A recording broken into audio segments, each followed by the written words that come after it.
Hello, I'm back again. Uh, just done one on Hillsborough and cancelling in the elections of Labour. Now, this one has Harry, that's Prince Harry, got a case? Will his court case stand up? Now, things have happened to me over the last year, and I found out some stuff I didn't know. And I'm linking the two. Not that I got anything to do with Harry, but the court procedures. Now, what happened to me is I did a Facebook post. Somebody complained, who I think was a sock puppet of the guy on the first two incidents with the police. And the police are all his mates. And the copper in the third case may have been part of his gun club that was thrown off my local farm. That's the basic story. So, this time, when the police started having a go at me, and they wanted me to go in for an interview, I hired a private detective. He confirmed the sock puppets. He found some other things out as well. He told me it was so bad he couldn't even show me. He said, if I give you the evidence, you could end up doing 2 years inside. He said, if I get the chance, will give that to the authorities who need to see it. Anyway, that's the basic background. So then I hired a solicitor on a no-win, no-fee basis. Great, I got no money. So I went in for a half-hour interview, which was free to start with. And I laid out my case. I told the story of the three police. And he said, oh, that's blatant police harassment. If they're friends with the guy that was shooting illegally and they're using that to cover up the legal activities of police officers, that is harassment. No problem at all. So he said, when was the first case? I said, 2010. When was the second case? 2012. He said, got a problem. Statute of limitations. I didn't know anything about statute of limitations. There's a 6-year statute of limitations. And I couldn't take the police to court or use the first two cases for the third case. It would have to stand on its own merits. And that meant it wouldn't get anywhere. So, let's go back to Harry now.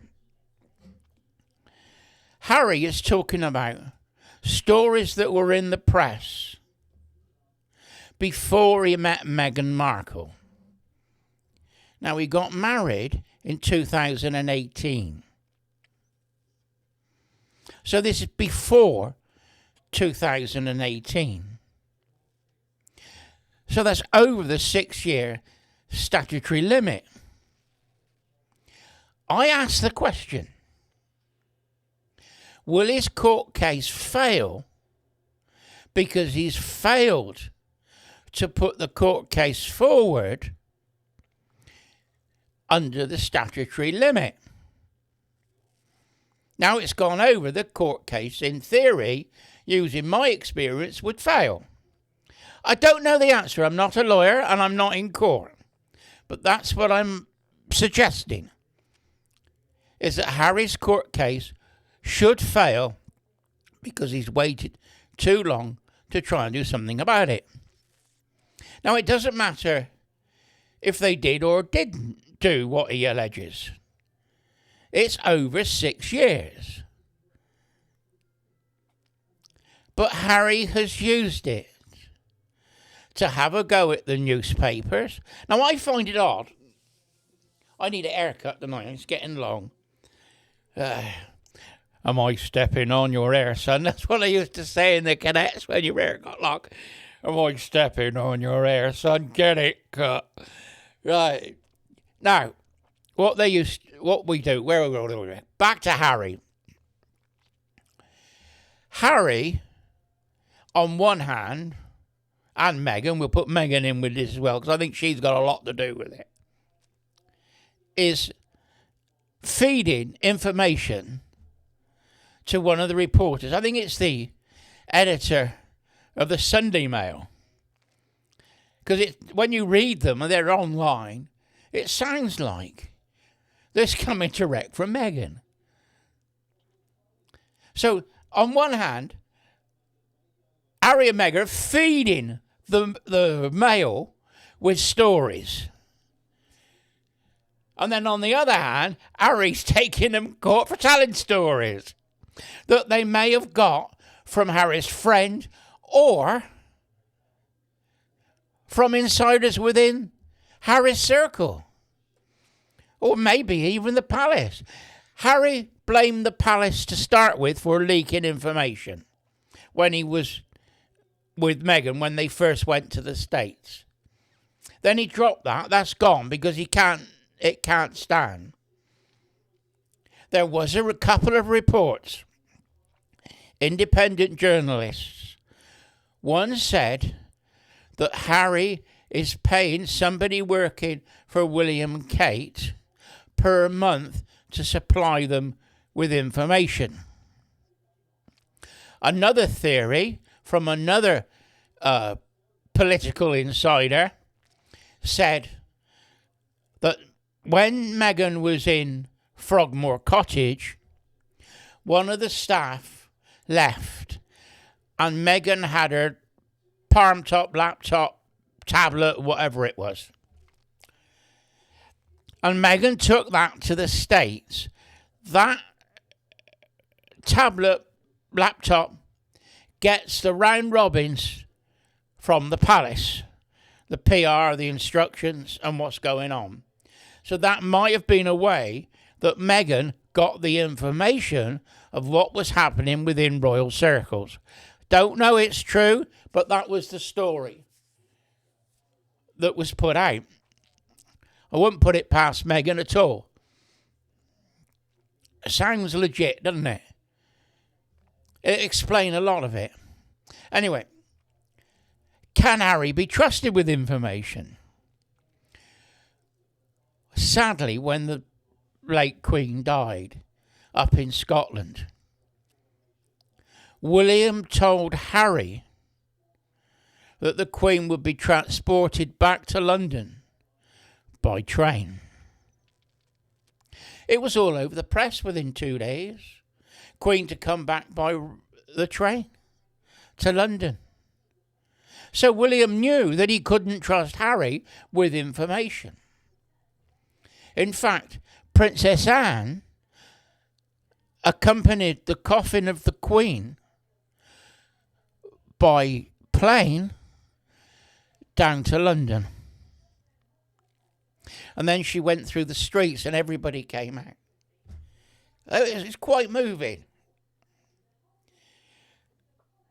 The hearse and the outriders were coming down the motorway that was they closed sections of it.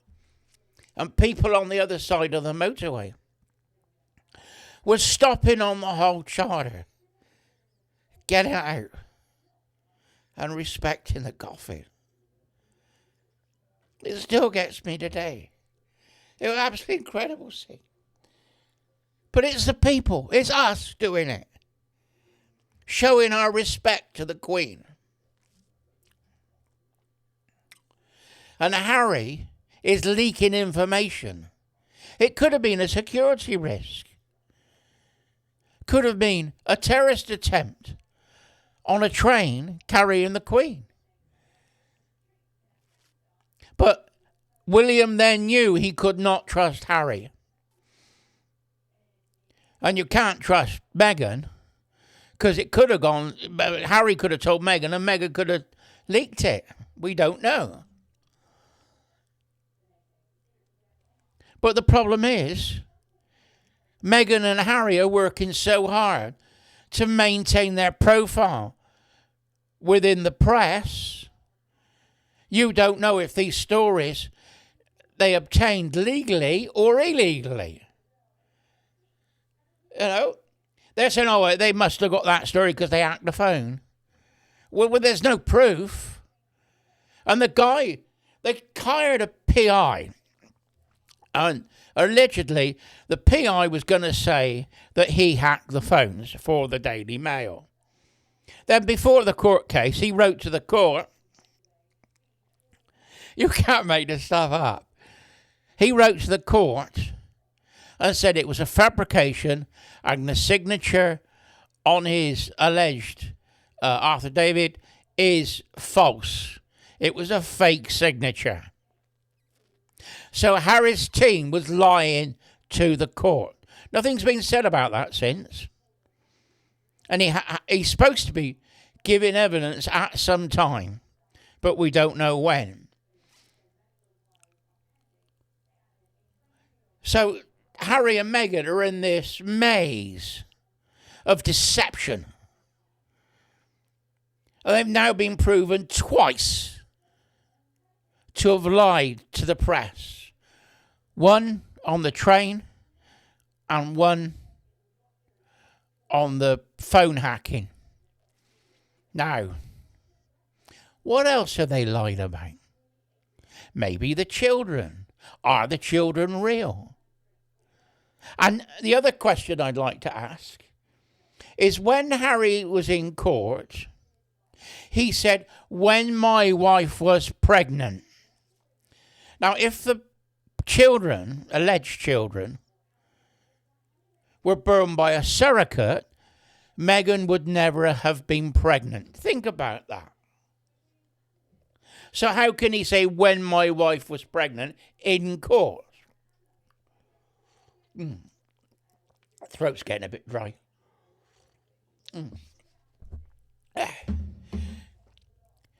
So Harry then lied to the court. That is a crime. So anyway, dog's barking, someone's at the door, I gotta go. Bye-bye for now.